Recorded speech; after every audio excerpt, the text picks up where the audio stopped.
Circle round, and I'll tell you a very ancient tale. From long ago, on a beautiful day in spring in ancient Greece, Cori, the daughter of Demeter, was gathering flowers with her maidens in a green meadow. The earth was green with new growth and lush with bright crocus, sweet narcissus, and fragrant hyacinths. The young women sang as they picked the flowers and danced on the new grass. In a far corner of the meadow, Cori noticed a golden gleam.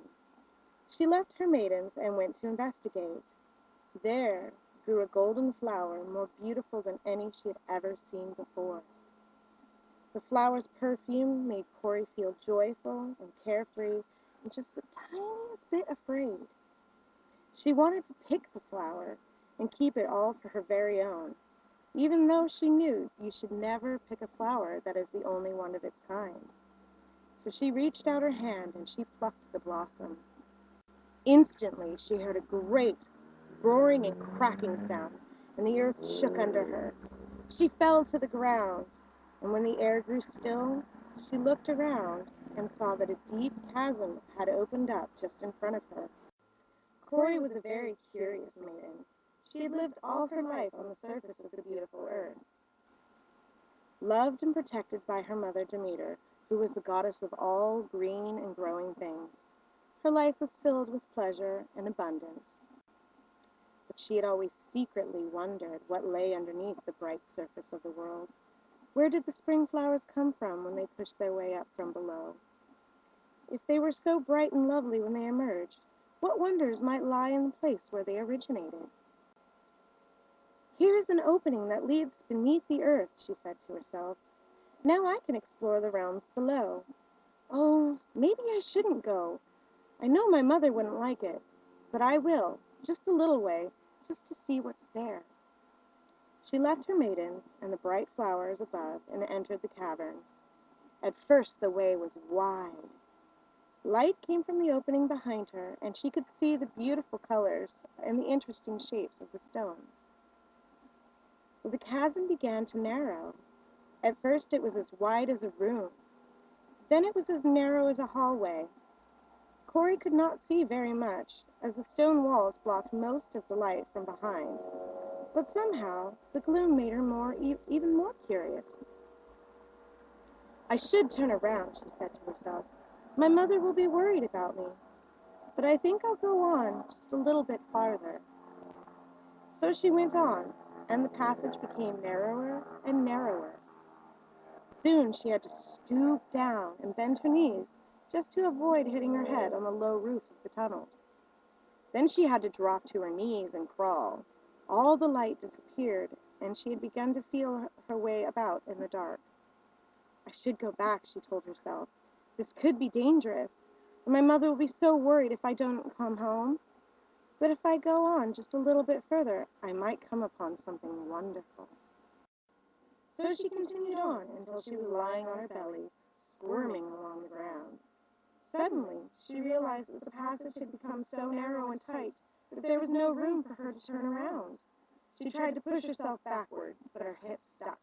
For the first time, she felt very afraid. Oh no, she said to herself. Now I've done it. How will I get out of here? My poor mother will be so worried. I can't go back. I have to go forward and hope I come to a wider place where I can turn around. But the passage continued to narrow until she was fighting to squeeze through the cracks in the rocks. Stupid me, Cori said to herself. Why did I ever come here? Why did I leave the bright meadows and the beautiful flowers? Now I might never see my mother's face again or dance the new grass. At the moment the earth gave way beneath her, and she fell further, tumbling and turning over, down and down until she felt like she was flying through the dark. I'll be smashed to pieces, she cried. Oh, Mother, why did I ever leave you? But as she landed soft as a feather floats to earth in the heart of the underworld. All day long, Demeter was waiting for the return of her daughter.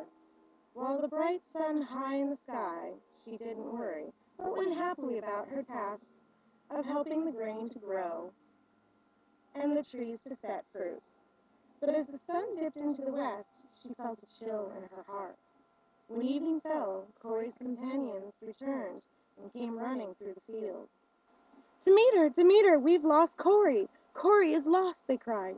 The earth shook and opened up, and when we looked back, Corey was gone. We can't find her anywhere.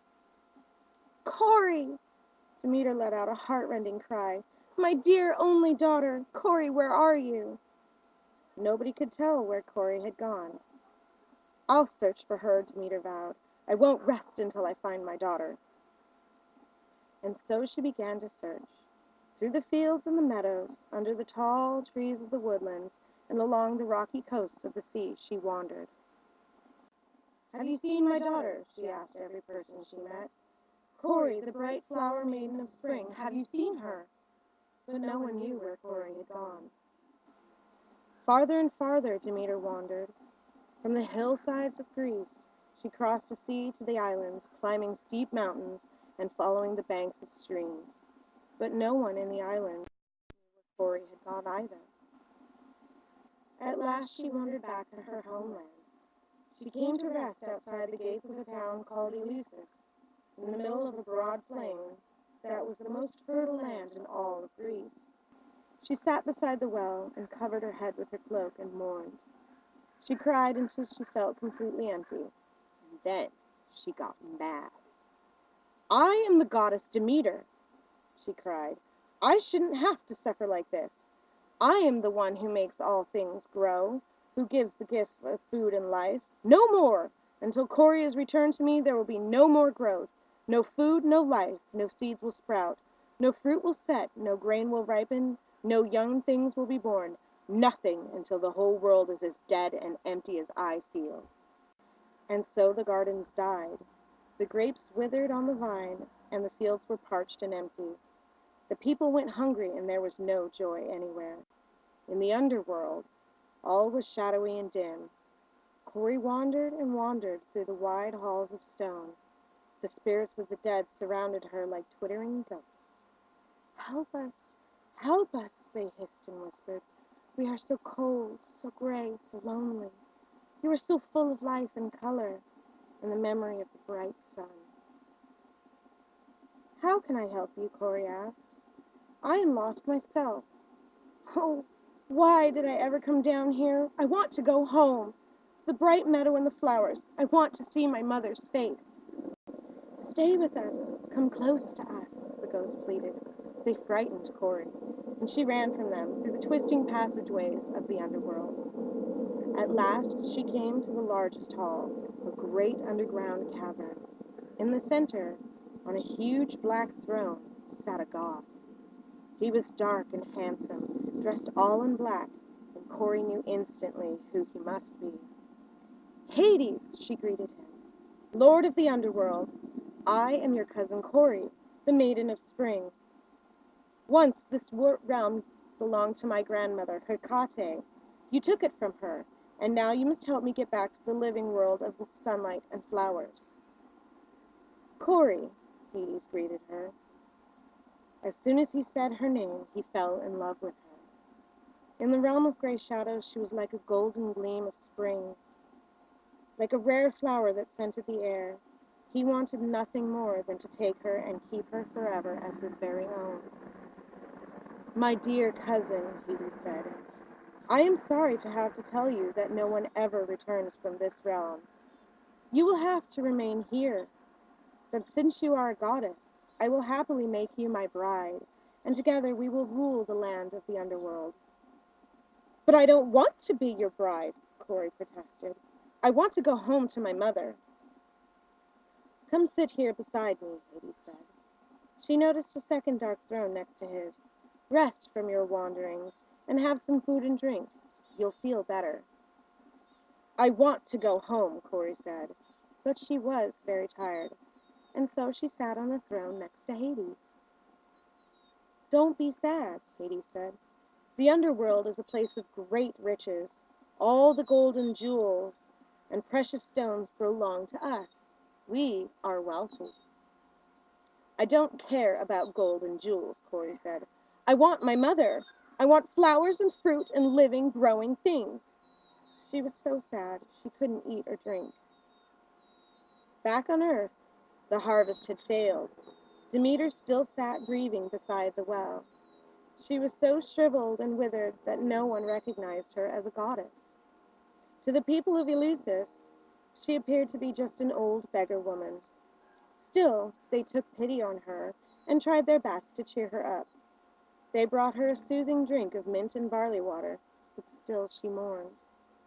Baubo, the clown goddess, came and told her jokes, but still she did not smile. The queen of Eleusis herself invited Demeter to her home. The goddess was not comforted, but she did appreciate the kindness of the people of Eleusis. Their city became the site of her temple, and their fields were ever the most fertile in Greece. And so, if you should ever meet an old beggar woman, be kind to her. Remember, she may be the goddess in disguise. Since there was no food to harvest, famine covered the land. Everywhere, people starved. At last, even the goddesses and gods up on Mount Olympus began to feel hungry. No one was feeding them with sacrifices. No one was making offerings. "This can't go on," said Zeus, the thunder god, at last. "We must get Demeter back on the job. Can't anyone reason with her?" "Until Kore is returned to her, she won't make fertility for the land or the people," said Hecate, the old goddess who was Kore's grandmother.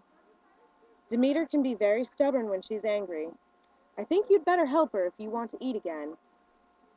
"Well, where is Kore?" Zeus asked. "Didn't anyone see where she went? She can't have just disappeared." "That's exactly what she did," said Helios. "I saw. I see everything. She went down to the underworld, and now Hades wants to make her his queen." "The underworld? That's a serious matter," Zeus said. "No one returns from the land of the dead." "Then the people will starve and the earth will die," said Hecate. "And even we, the goddesses and gods, will go hungry." "Well, perhaps we could make an exception in this case," Zeus said. "As long as Kore hasn't eaten any food down there, we can let her come back." "Please eat something," Hades begged Kore. She had grown sad and pale, and yet to him she seemed even more beautiful, like a silver pearl gleaming in the dark. "I'm not hungry," Kore said. "I want to go home." Hades begged her to eat and tried to cheer her by showing her all the beauties of the underworld.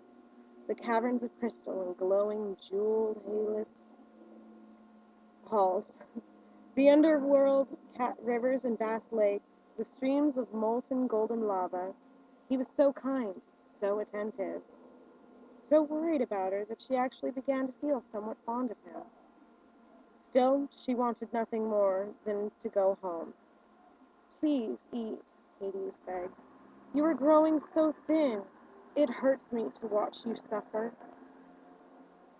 He held out to her a handful of seeds of a pomegranate. They were as red as rubies, a brightness among the shadows. They appealed to her. "After all, I can't go back home," she told herself. "I might as well enjoy what is here." She reached out her hand and took the seeds. Popping them into her mouth, she sucked the sweet, tart juice. Instantly, everything changed. The shadows, they were the ghost memories of all that had ever taken place above, but they were also the images of what had not yet been, rich with all the possibilities of change and growth. The dead and the unborn danced together like colors in a kaleidoscope, and from their movement new life would be born. Suddenly, Kore was filled with a joy and power she had never known before. She plucked 2 flaming torches from the walls of the cavern and began to dance. She whirled and spun and leaped, playing with the fire, dancing the way from death and rebirth and back again. The dead followed her, and as they spiraled together, women in the upper world began to feel new life stirring in their wombs. "This is where the seeds come from," she proclaimed. "This is the wonderful place where flowers are born, and I am its queen. Queen of fire! I am no longer just little Kore, Demeter's daughter. I am myself, Persephone, queen of the dead." She has tasted the food of the dead, Zeus said. Now what are we to do? She has changed, Hecate said. No longer is she the sweet young maiden Demeter grieves for. Now she is queen in her own realm. She can never again be wholly in the upper world, but she can never belong completely to the underworld either. She must be a bridge between them, showing the dead the way to rebirth and reminding the living of life's end so they remember to be fully alive. For every seed she has eaten, she must spend 1 month each year in the underworld. Zeus agreed. But in the spring she can return to the upper world and the new shoots that rise from the bare ground and bring life and hope and rejoicing to her mother. And so for part of each year the earth will be bare and brown and support no life, Hecate agreed. But in the spring, when Persephone returns, all of nature will rejoice. And so Persephone rose from the underworld, and Demeter greeted her with great joy. They danced together on the new grass, and everywhere their feet touched, spring flowers bloomed. And so each year, when Persephone returns, life blooms everywhere. But when she descends, Demeter covers her head with her cloak. Leaves fall, the harvest is gathered, and life rests until Cory returns once more. Thank you for listening, everyone. It has been my pleasure to share one of my favorite Greek myths with everyone. Once again, my name is Ravenna, and I am a friend of Rupert. See you all around.